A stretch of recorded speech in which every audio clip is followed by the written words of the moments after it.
कि बारबरा एक American thinker है, वो कहता है अंग्रेजी में कि democracy prefers market, market doesn't prefers democracy. लोकतंत्र बाजार को पसंद करता है, लेकिन बाजार जो है जरूरी नहीं है कि वो लोकतंत्र को जिंदा रखे जो है। तो सबसे महत्वपूर्ण बात ये है। और बहुत खूबसूरत बात आपने बताई कि जब भारत आजाद हो रहा था 1947 के आसपास, और उधर तो यूनाइटेड नेशंस बन रहा था, इधर हमारे गांधी जी की हत्या हो जाती है। उन्हीं की ताकतें करती हैं, उन्हीं के गठजोड़ की ताकतें करती हैं। और उसी समय IMF, वर्ल्ड बैंक, CIA और मोसाद भी बन रहा था जो है।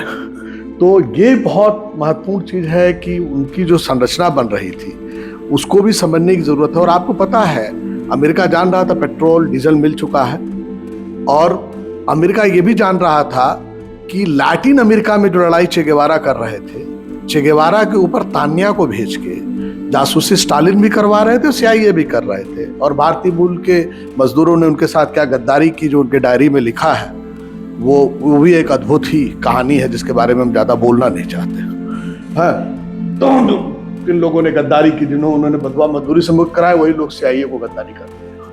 तो मजदूरों का वो भी शंकर गुआ नियोगी के समय भी हमने देखा है चरित्र, और ये भी देखा है। तो सवाल है कि जो मानसिक चरित्र होता है, उसका जो निर्माण होता है, उसकी जो चेतना होती है, वो भी बहुत अलग चीज होती है। तो वो भी समझना जरूरी। एक बहुत खूबसूरत बात हुई कि peace without justice is the culture of silence with impunity. बिना न्याय के कोई भी शांति की बात करना, कि अपर कास्ट की शांति रहे, पुरुषों की शांति रहे, अमेरिका की शांति रहे, और जो है न्याय आप दीजिएगा नहीं, ये नहीं चलेगा। ये एक तरह की चुप्पी की संस्कृति है। और साथ साथ आप अपनी दंडहीनता मानना चाहते हैं कि आपने जितना बदमाशी किया, हमको मत दंड दो। ये जो है बहुत ही खतरनाक बात है। हमें ये भी समझने की जरूरत है कि अमेरिका के अंदर भी विरोध हो रहे हैं। आपको आश्चर्य होगा, मेरे साथ एक आदमी को ग्लोबल प्लूरलिज्म अवार्ड मिला है, जो बहुत ही पावरफुल यहूदी परिवार से हैं। वो भी विरोध कर रहे हैं, गाजा के लिए भी और ईरान में भी, नेतानू के खिलाफ। नेतानू के ऊपर भ्रष्टाचार के आरोप है। और उधर जो है एप्स्टीन का देखिए एक बड़ी गजब पकड़ देखिए, कि एप्स्टीन एक तरफ तो पूंजीपतियों के साथ था, दूसरा हमारे आदमी जैगलैंड को पकड़ लिया, जो काउंसिल ऑफ यूरोप का, सोशलिस्ट इंटरनेशनल का वाइस प्रेसिडेंट है, जो काउंसिल ऑफ यूरोप का सेक्रेटरी जनरल है, जो नोबेल पीस प्राइज का जो है चेयरपर्सन रहा 10 साल तक, लेबर पार्टी का था, social Democrat party of Norway का आदमी है। वो आदमी अभी जेल में आत्महत्या की कोशिश किया। और कैलाश सत्यार्थी को जिस तरह उसने पुरस्कार दिया अमेरिकी साम्राज्यवाद का पालतू होने के लिए, हमारे भूतपूर्व गुरु को, वो भी एक बहुत महत्वपूर्ण चीज है। इसलिए ये भी समझने की जरूरत है कि आपके अंदर जो घुसे हुए लोग हैं और हम जैसे लोग के साथ क्या दिक्कत है। जो आपने एक और खूबसूरत बात कही कि जैसे जैसे बमबार कम हुआ है, नारीवादी आंदोलन कम हुए हैं, खासकर बमबारगी और कम्युनिस्टों का प्रभुत्व कम हुआ है, तो वो एकदम दुनिया जो है एक तरफा हो गई है। तो इसको भी पहचानने और रेखांकित करने की जरूरत है कि मार्क्सिस्ट लेनिनिज्म और का जो पूरा खेल है, और आप जो षड्यंत्र कर रहे हैं मनोगतवाद की, तथ्य के आधार पर मनो की स्थिति, मनोगतवाद की जो आप करते हैं, उसकी दुनिया में अमेरिका आपको फंसा रहा है। इसलिए लिबरल लोग अमेरिका को बहुत पसंद है, लिबरल लोग बहुत पसंद है हमको। उसने बहुत खूबसूरत बात एक बार कही एक अमेरिकन ने, कि हम तुमको बुला लेते लेनिन, कि तुम्हारा नाम लेनिन है, और कभी कभी जो है ना, तुम जातवाद की करते करते कम्युनल फासिज्म जो लाते हो, बड़ा खतरनाक जो है, क्योंकि उनको वो लिबरल अंडरस्टैंडिंग नहीं है। आप समझिए। दूसरा, ईरान में आप एक बात याद रखिएगा, ईरान में हम भी डेमोक्रेसी का लड़ाई लड़ रहे हैं, परंतु सवाल है कि क्या किया है अमेरिका ने। दो बहुत खतरनाक काम किए। 40 साल से वहां एक बंदा बैठा हुआ है, सबसे ज्यादा औरतें पढ़ी लिखी मिडिल ईस्ट में, क्या पूरी दुनिया की औरतों की तुलना भारत की औरतें उतनी तुलना नहीं करती। औरतें वहां गाड़ी चलाती है, कार चलाती है। अभी सऊदीया में शुरू हुआ है, हमारे बहुत लड़ाई के बाद हम भी उसमें शामिल रहे। परंतु सवाल ये है कि आप समझने की कोशिश कीजिए कि एक बंदा 40-45 साल तक तानाशाही का काम किया, और रमजान में उसको मार के शहीद बना दिया। गजब स्थिति है। एक हाथ से पंगु आदमी है, और पूरा संघर्ष खड़ा कर रहा है। और इन बात को याद रखिएगा, उनका और हमारा संबंध ऋग्वेद और अवेस्ता वाला तो जरूर था, हम आर्यन वाला नहीं मानते, क्योंकि मैं आर्यन थ्योरी को रामेश शर्मा जी के बाद नहीं मानता, राहुल सांस्कृतिक वाली बातचीत को। लेकिन वाजपेयी जी ने भी विरोध किया था, सोनिया गांधी ने भी विरोध किया है, और हम लोग तो जो समाजवादी और ये करते रहे हैं, सोनिया गांधी ने लिखा जो है। दूसरा एक बात याद रखिएगा कि ईरान, लीबिया और इराक को जो इन्होंने किया, क्योंकि ये डॉलर में पैसे बिजनेस नहीं करते, याद रखिएगा, ईरान डॉलर में बिजनेस नहीं करता, इराक भी नहीं कर रहा था, लीबिया भी नहीं कर रहा था, वहां जो भी उनकी कमियां थी। परंतु आपको पता है इराक में कौन लड़ा है? सद्दाम नहीं लड़े हैं। आज कुर्दिश कम्युनिस्ट पार्टी और इराक की कम्युनिस्ट पार्टी मिल करके इराक में इलेक्टेड सत्ता में है। अभी भी कम्युनिस्टों के जो गुरिल्लाज हैं, जो लड़ रहे थे इस्लामिक रिवोल्यूशनरी फोर्सेस के साथ, उनके साथ कल मेरी बातचीत हो रही थी, तो वो लोग बहुत ही टैक्टिकल और स्ट्रैटेजिकली जो है मतलब संघर्ष में आ गए। हिजबुल्लाह काम नहीं कर रहा है, क्योंकि उनके दिमाग में तो फैनेटिज्म है, मनोगतवाद है। तथ्य तो चाहिए ना, कहाँ ठोकना है, रणनीति चाहिए। रणनीति तो एक जो है डायलेक्टिकल अंडरस्टैंडिंग वाला आदमी समझेगा, जिसके पास मार्क्सिज्म होगा जो है। ऐसे कहां से आप समझ पाइएगा? आप तो खाली इधर का उधर समझेंगे। दूसरा, मैं आखिरी में इतना कहूंगा कि लॉबिंग तो है, अगर यहाँ से कोई निर्णय होता है, जनमित्र न्यास यूनाइटेड नेशंस का जो है इकोनॉमिक एंड सोशल काउंसिल का मेंबर है 4 साल से, तो हम साचिया की इस बात को वहां पे रख सकते हैं प्रोटेस्ट के लिए। फिलिस्तीन की एम्बेसी और सरकार PVCHR को हर महीने एक बार भेजती है कि गाजा में क्या हो रहा है, और उसको हम लोग फैलाते हैं, दुनिया सुनती भी है, हम लोगों की धरना प्रदर्शन भी हो रहे हैं। परंतु ये एक बात याद रखिएगा कि कम्युनिस्ट USSR की कम्युनिस्ट पार्टी ने जहां यूक्रेन वार का विरोध किया था पुतिन का, इस बार उसने पुतिन का विरोध नहीं किया है जो है। तो ये भी आपको याद रखने की जरूरत है कि USSR की कम्युनिस्ट पार्टी लगातार जो है पुतिन का विरोध करे, कि जिस मामले में नहीं कर रही, वो चाह रही है कि ईरान के साथ देने का। क्योंकि सच्चाई ये है कि इस्लाम के खिलाफ क्यों है? इस्लाम जो है एक साथ नमाज अदा करता है, और वो ऐसी सभी प्रोसेस के खिलाफ है किन्हीं कारणों से एक साथ लोगों को इकट्ठा कर सकते हैं। इसलिए वो व्यक्तिगत राइट्स के ऊपर ज्यादा वो देते हैं कि 100 टन का टेलीविजन, 100 लोगों का घर बनेगा तो 100 टेलीविजन खरीदेंगे, 100 टन मोबाइल खरीदेंगे। एक मोबाइल से काम करने लगेंगे तो जिंदगी कैसे चलेगा जो है।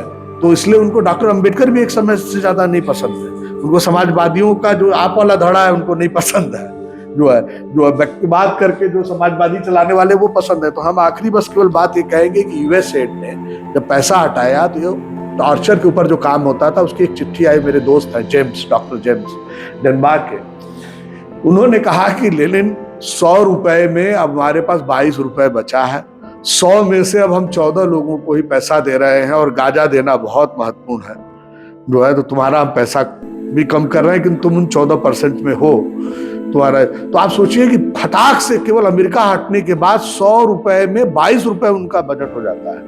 तो अमेरिका की 2 बड़ी ताकत है जिसको आप समझना चाहिए। पूरी दुनिया के हर देश का प्रतिनिधित्व है वहां पे, और पूरी दुनिया का लूट का पैसा रखा है। पुतिन भी उसी का हिस्सा था, गोरबाचोव भी उसी का हिस्सा था, वो जो ग्लासनोद और पेरेस्ट्रोइका ला, इसलिए गोरबाचोव को नोबेल पीस प्राइज मिला जो है। तो अभी क्या है कि हमको जो लगता है कि यहाँ से जो डिस्कशन हो रहा है, एक तो डीप समझे कि एक विरोध का, आपकी बात को लेते हुए कि हम ईरान की डेमोक्रेसी ईरान की जनता तय करेगी ना, हम तय करेंगे यहाँ की डेमोक्रेसी। राहुल गांधी जाके बड़ी अच्छी बात बोलता है बाहर, मोदी को हम हराएंगे यहाँ पे अंदर। अमेरिका कौन होता है, या तो रशिया कौन होता है, जर्मनी कौन होता है? हमारी लड़ाई हम हराएंगे जो है। उसी तरह से ईरान की जनता हराएगी, कि अमेरिकी साम्राज्यवाद के खिलाफ और नेतान्याहू के साम्राज्यवाद के खिलाफ, और ये जो एप्स्टीन और जो ये बच्चों का वो है, और जो ये भ्रष्टाचारी है, उनको लेकर के एक प्रतिरोध जो है जाना चाहिए। और वो युद्ध नहीं चाहिए तो फिर क्या चाहिए? और मैं संयुक्त किसान मोर्चे में भी ये सवाल को रख रहा था, डॉक्टर साहब, जो आप उस तरफ ले जा रहे थे कि 13 महीना जो आंदोलन चला, और उस आंदोलन ने बहुत सारी बातों को खींचा, लेकिन संयुक्त किसान मोर्चे में जब उसमें जाएंगे तो 540 सदस्य हैं, उनके अलग अलग फेनमिना हैं, अलग अलग बातें थी। और ऐसा नहीं है कि उसमें, लेकिन ज्यादा मात्रा में वामपंथी ताकतों का ही उसमें वर्चस्व। तो हम लोग तो अभी गए थे और बाकी चीजों को समझने का भी प्रयास कर रहे थे। लेकिन एक तो ये था कि जो 13 महीना आंदोलन किसानों ने जो चलाया था, उसने आकर्षित किया, पूरे दुनिया को आकर्षित किया एक नई विश्व व्यवस्था के। और उसी में हम इस चीज को तलाश कर रहे हैं आज के दिन भी। मैंने जब हम बनारस में, तो हमने कहा कि बनारस में भी इसकी पहल साचिया के साथियों ने, साचिया चौपाल में ये बड़ी बहस तमाम विपक्षी और पक्ष के लोगों ने भी एक अच्छी बहस की शुरुआत की है। उसके रिजल्ट कैसे आएंगे? बनारस एक बुद्धिजीवियों का बड़ा शहर रहा है, और जब बड़ा शहर है तो ये कुछ न कुछ रास्ता निकालेगी। लेकिन जब हम भारत के उसमें आ जाते हैं तो अभी हम परसों की घटना का जिक्र करेंगे, एक चौथे रोज की घटना का जिक्र करके उसको समेट दे रहे हैं। परसों मैं एक शादी में था तो वहां बड़े वो लोग उत्साह में नाच गाना कर रहे, उनसे जैसे लग रहा था देश से कोई मतलब नहीं। ये विडंबना है, माने भारत के जनमानस की विडंबना है। तो आपने जब बाजार में झुका तो बाजार का मनोविज्ञान तो उसके ऊपर आ गया। उस मनोविज्ञान को बदलेंगे कैसे? एक विषय मेरे दिमाग में गया। और मैंने चौथा रोज जब मैं वहाँ यूनिवर्सिटी में बैठा था तो 4 प्रोफेसर बैठे आ गए थे और हम लोग चाय पर बैठे थे। उसमें कैंसर के भी एक बड़े यहाँ के शाही जी थे, वो भी आ गए। तो उनका ही तर्क था, क्या किसानों के लिए कुछ किया जा सकता है? बड़ा दुनिया की बड़ी चीज़ों का वर्णन कर रहे थे। तो मेरा दिमाग गया, और उस समय जब लिखा होगा 1.25 सेर गेहूं मुंशी प्रेमचंद, उस तरफ भी इशारा गया, हमारा दिमाग गया। हम अपने मुल्क में जब हम तीसरी ताकतों से, उस कालखंड में भी हम तीसरी ताकतों का, हम उस दोनों चीजों से अलग हट करके उस खतरे को हम समझ रहे थे, तो उसका रास्ता निकालने का प्रयास हो रहा था। लेकिन उदारीकरण के बाद वो रास्ते सारे बंद हो गए। सबका जो इशारा था वो उसी तरीके से था। तो उस समय भी जो वामपंथी बुद्धिजीवी था वो भी कांग्रेस के साथ खड़ा था। मुझे कहने में कोई संकोच नहीं, तो आपने लाने का तो प्रयास किया, और वो लाने का परिणाम जो हम तीसरे जो दिन देख रहे हैं, जनमानस को देख रहे हैं, तो उसमें लग रहा है, जनमानस में लग रहा है कि वो उसका मनोविज्ञान बदल चुका है। और जब मनोविज्ञान बदल जाता है तो जो देश के सामने का संकट है, यही हमको लगता है पूरे दुनिया के देशों का संकट है। तो वैसे परिस्थिति में भारत के तरफ से युद्ध के विपरीत जो एक जनमानस, हमको लगता है कि इस समय के बुद्धिजीवी अगर सचेत होते हैं तो दुनिया के जो तीसरा जो मॉडल होगा उसका रास्ता भी भारत निकाल सकता है।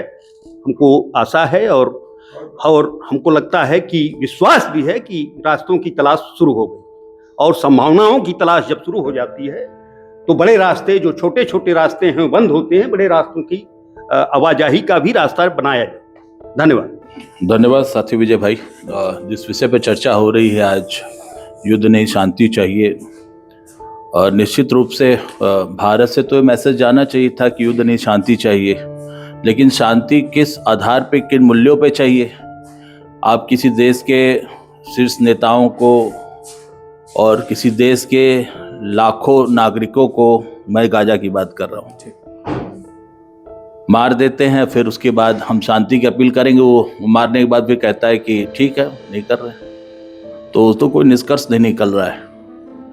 मेरा कहना है कि अभी भाई साहब जो साम्राज्यवादी ताकतों की बात कर रहे थे, तो जैसे भारत में सामंतवादी हैं, मनुवादी हैं, ऐसे दुनिया में साम्राज्यवादी हैं। और इन मनुवादी ताकतों को और सामंतवादी ताकतों को रोकने के लिए संविधान बना, कानून बने, मानवाधिकार आयोग बना ना, महिला आयोग बना, तमाम तरीके के आयोग बने। उसी तरह इससे पहले आज़ादी के समय यूनाइटेड नेशन का गठन हुआ, अंतर्राष्ट्रीय मानवाधिकार आयोगों का गठन हुआ, और WHO का गठन हुआ। ये जो दुनिया भर के जो इस तरह के ब्रांचेस हैं, जैसे भारत में वैसे वो है। अच्छा, अब देखने का ये मसला ये है कि ये दौर पूरी दुनिया में इसी तरह चल रहा है, केवल भारत में नहीं चल रहा है, पूरी दुनिया में चल रहा है। और अमेरिका की नीति शुरू से ये रही है कि छीनो और लूटो और तबाह करो। तो ऐसे में मेरा मानना है कि हम क्रिटिसिज्म में, हम ढेर सारे डिबेट में और ढेर सारी चीज़ों में चर्चा के जो करेंगे, हमें तो सबसे पहले यही सवाल उठाना चाहिए पूरी दुनिया के स्तर से, जो डेमोक्रेसी में यकीन करते हैं, जो मानवाधिकारों में यकीन करते हैं, जो पीस पे यकीन करते हैं दुनिया में, ढेर सारे संगठन हैं, पॉलिटिकल फोर्सेस हैं जो विपक्ष की लड़ाई लड़ रहे हैं, चाहे भारत हो चाहे एशिया हो। यही हमें सवाल उठाने की वर्तमान में ज़रूरत है कि वो यूनाइटेड नेशन क्या कर रहा है, वो इंटरनेशनल ह्यूमन राइट काउंसिल क्या कर रहा है, अंतर्राष्ट्रीय न्यायालय क्या कर रहा है, इन सब सवालों पे। और जब वो कुछ नहीं कर रहा है तो ऐसे में हमें लगता है कि एक बड़ा एक अभियान, एक बड़ा एक हमें लाइन लेने की ज़रूरत है। और हम लोग तो छोटे छोटे कार्यकर्ता लोग हैं, लेकिन ऐसे ग्वांजो अवार्डी साथियों को जो लॉबिंग करते हैं पूरी दुनिया में, ऐसे साथियों को चाहिए कि एक बड़ा लॉबिंग किया जाए एशिया में। और इन मुद्दों पे एक नई धारा का ये दौर भी है कि एक नया हम कोई धारा बनाएं और लॉबिंग करें कि यूनाइटेड नेशन की कोई जिम्मेदारियां होनी चाहिए, अंतर्राष्ट्रीय मानवाधिकार आयोगों की जिम्मेदारी होनी चाहिए। और ये जो बेस हैं, इन पे कैसे हम दबाव बना सकें अपने राष्ट्र के शीर्ष नेताओं के माध्यम से, अंतर्राष्ट्रीय संगठनों के माध्यम से, इस पे हमें सोचने की और इम्प्लीमेंट करने की ज़रूरत है। भारतीय राजनीति में भी केवल हम अपने अंदर की नीतियों को ना देख के, मुझे लगता है कि जो विपक्ष के लीडरान हैं, जो अन्य इस तरह के संगठन हैं, आंदोलनों के संगठन हैं, उनको भी इसमें हस्तक्षेप करने की ज़रूरत है। क्योंकि ऐसे हमारा प्रधानमंत्री नहीं बोल रहा है, हमारा प्रधानमंत्री उस लायक नहीं है, हमारा राष्ट्रपति उस लायक नहीं है, और ढेर सारी चीज़ें हैं। राष्ट्रपति महोदया को सेल्फ ईगो है कि हमारा सम्मान नहीं हुआ, और ढेर सारे अगर सवाल उठाए जाए उनको देश से ही कि SC/ST का क्या दुर्दशा देश में हो रहा है, मानवाधिकारों का क्या दुर्दशा हो रहा है, दलित उत्पीड़न का क्या हुआ, और आपका नॉर्थ ईस्ट में क्या चला सालों साल, उस पर राष्ट्रपति, पूर्व के हमारे दलित राष्ट्रपति भी और वर्तमान के आदिवासी राष्ट्रपति भी सब मौन हैं। तो ठीक वैसे ही ये जो फार्मास्यूटिकल कंपनियां पूरी दुनिया पे राज, बिल गेट्स जैसे लोग पूरी दुनिया पे राज कर रहे हैं, वो मेरा मानना है कि ट्रम्प जैसे लोगों को भी वही आज के दौर में चला रहे हैं। और ये साम्राज्यवाद के भी बाप ये फार्मा वाले बैठे हुए हैं, जो पूरी दुनिया को 10, 15, 20 लोग ऐसे मिलके वो चला रहे हैं। तो मुझे लगता है कि सबसे पहले हमें इतना तो यूनाइट होना चाहिए पूरी दुनिया को। और छोटे से कैंपेन में मैं पार्टिसिपेट कर चुका हूँ, गाजा से लेके, सीरिया से लेके, लेबनान से लेके, जॉर्डन से लेके, ईरान से लेके, गाजा के फ्री टू पैलेस्टाइन के अभियान का 1.5 महीने मैं भी पार्ट रहा हूँ। मैं उस जगहों पे गया हूँ, और जिन जगहों पे उस 2010 में हम गए, आज वो जगह पूरी नेस्तनाबूद हो गई हैं, तबाह होने के कगार पे हैं। तो मेरा बस मुझे ये कहना है कि हम जरूर पीस की बात करें, पूरी दुनिया में पीस होना चाहिए, लेकिन पीस इस शर्त पे नहीं होना चाहिए कि यूनाइटेड नेशन खामोश हो, अंतर्राष्ट्रीय मानवाधिकार आयोग खामोश हो, अंतर्राष्ट्रीय न्यायालय खामोश हो, और सो कॉल्ड डेमोक्रेसी की बात करने वाले राष्ट्र के लोग खामोश हो। ऐसे में ऐसे देश जहां छोटा सा गाजा में आप 60,000 बच्चे मार चुके हैं, तो 40,000 से ज़्यादा बच्चों को मार चुके हैं, मतलब लाखों जनता जहां मर चुकी है, और ऐसे में हम कह दें कि पीस की अपील करना, तो मैं उसका समर्थन नहीं करता हूँ। निश्चित रूप से